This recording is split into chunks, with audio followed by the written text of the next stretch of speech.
les marchés financiers avec IG Markets, CFD Trading. Bonjour, c'est Gilles du site boursicoté.com. Voici l'analyse technique du CAC 40 pour cette journée du mercredi 8 août 2012. Avec aujourd'hui, donc, suite à une ouverture en baisse à 3440,63, nous avons eu un plus haut à 3452,49, un plus bas à 3420,82 avant de revenir en clôture à 3438 points,26. Le CAC 40 perd 0,43% sur cette séance, un peu plus de 15 points perdus par rapport au cours de clôture d'hier. Et donc c'est un harami qui se présente à nous, puisqu'après la bougie pleine que nous avons eue hier, nous avons ce doji ici, avec un corps rouge pour quelques points qui suit. Et ce harami est même très bien fait, puisque nous avons, au lieu d'avoir le corps qui est inclus dans le corps de la précédente bougie, comme il le faut normalement pour un harami, nous avons la bougie entière. Donc là on a vraiment un très bel harami, puisque nous avons ici cette bougie qui est quasiment pleine. Nous avions vu hier que nous avions clôturé au plus haut de la séance, avec donc une ombre basse d'environ 1 point. Vous voyez, un plus bas à 3398,59 et une ouverture à 3399,46, donc moins d'un point sur l'ombre basse, donc un Marubozu quasiment parfait. Il manquait juste un peu plus de volatilité pour lui conférer un peu plus de puissance.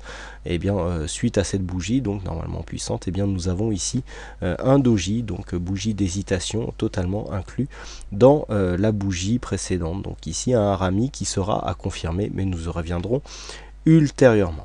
En attendant, donc, on constate que sur le RSI ça ne change pas grand chose, puisque nous avons ici toujours cette perspective, donc cette évolution haussière, avec donc un RSI qui s'approche ici de sa zone de surachat sans pour autant y entrer. Nous avons un stochastique qui continue à osciller dans sa zone de surachat sans grand intérêt pour le moment.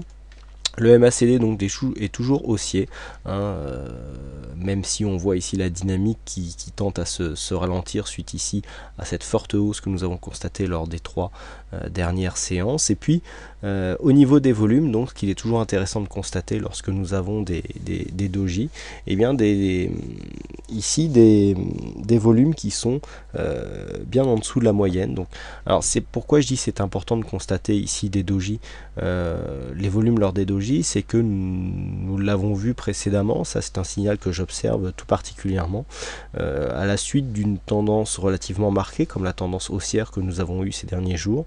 Le fait d'avoir un doji avec une augmentation des volumes donne souvent est souvent le signe d'une rotation sectorielle, et donc d'un potentiel retournement de la tendance court terme. Donc là, ce que l'on voit, c'est que nous avons des volumes inférieurs à la moyenne, alors que nous arrivons ici après 3 séances haussières relativement dynamiques. Et donc ce doji représente tout simplement une phase de consolidation, et le fait que ici les volumes soient inférieurs à la moyenne nous informe que la tendance n'est pas pour l'instant remise en cause, et ça affaiblit un petit peu le signal de retournement qui nous est donné par ce harami, avec une volatilité, comme vous le voyez, en très forte baisse. Alors bon, d'un point de vue chartiste, on a clairement un arrêt de la dynamique, puisque nous avons, même si le plus bas est plus haut que le précédent, nous n'avons pas l'inscription d'un nouveau plus haut. Donc ici on a un arrêt au niveau de la dynamique, mais pas encore de signal de retournement. Donc là c'est une phase d'attente. Le doji représente, comme je vous l'indiquais à l'instant, une zone d'hésitation, une zone d'incertitude. On est venu marquer ici un point haut sur cette zone des 3453,30, et puis maintenant on oscille ici entre cette résistance précédemment cassée ici lors de l'inscription de la bougie de lundi, qui représente quasiment à quelques points près le point bas de la veille, donc ici zone de résistance qui devient support. Mais nous n'arrivons pas ici à marquer pour l'instant de nouveaux points hauts. Donc il peut très bien s'agir d'une phase de consolidation horizontale, comme ce que nous avons eu ici, même si nous n'avons pas eu de doji. Mais là pour l'instant on a juste un signal de fin de dynamique sans pour autant avoir de signal de retournement. Alors le harami en lui-même est à considérer comme un signal de retournement si il est confirmé le lendemain par une bougie fortement baissière. Donc La bougie de demain sera déterminante, hein, puisque en cas d'une grande bougie rouge, hein, relativement puissante, eh bien on aurait réellement sur un pattern de 3 bougies ici un signal de retournement. Donc c'est ce qu'il faudra surveiller demain, et donc en ce sens, ce qu'il faudra surveiller dans un tout premier lieu, c'est la zone ici 3415-420, puisqu'elle représente ici déjà d'une part, d'un point de vue, si on se place dans la continuité de tendance haussière, nous avons ici un overlap, hein, puisque nous avons ici cassure de cette résistance avec retour sur cette zone, et puis on le voit même si la bougie est légèrement baissière, et bien les cours se sont retournés pour revenir en clôture proche des niveaux d'ouverture. Mais d'un point de vue, si on regarde un petit peu les graphes en intraday, on a clairement ici inscription d'un nouveau plus haut, on redescend consolidé et on commence à remonter ici vers le niveau d'ouverture. Donc là, clairement, on est dans une phase de continuité du point de vue de la tendance haussière. Par contre, si demain, suite à cette figure, nous avons ici un enfoncement de cette zone, on aurait clairement, d'une part, eh bien, le fait que nous n'ayons pas eu de nouveau plus haut aujourd'hui et que demain les plus bas ici soient enfoncés, nous donnerait un signal baissier beaucoup plus probant. En ce sens, on surveillera donc cette zone des 3415-420, puisqu'une cassure relativement forte de cette zone eh bien, nous donnerait un signal de retournement après le signal de fin de dynamique que nous avons aujourd'hui.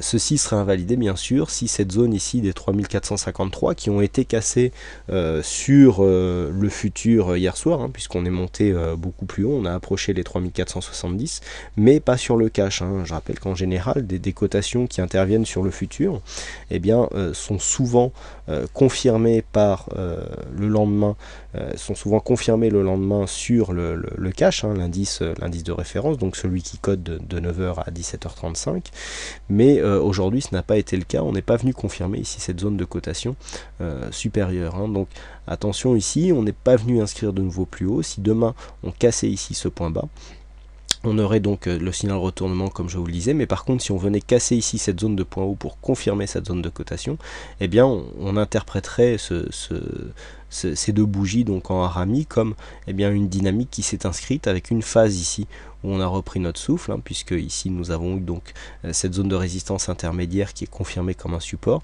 Le fait de revenir ici casser les 3453 eh bien, nous redonnerait une dynamique haussière et donc avec serait interprété comme un signal de continuité du point de vue de la hausse. Donc les deux points à surveiller pour demain, eh bien quasiment en fait le plus haut et le plus bas de cette séance, à savoir 3415,20 pour un possible transformation ici de ce harami en signal baissier, ou alors une cassure haussière ici est 3453 qui signerait eh bien, un signal de continuité de la tendance haussière dans laquelle nous sommes maintenant depuis quelques jours. Voilà ce que l'on peut dire hein, sur cette analyse technique. Bon, on n'a pas grand chose de nouveau.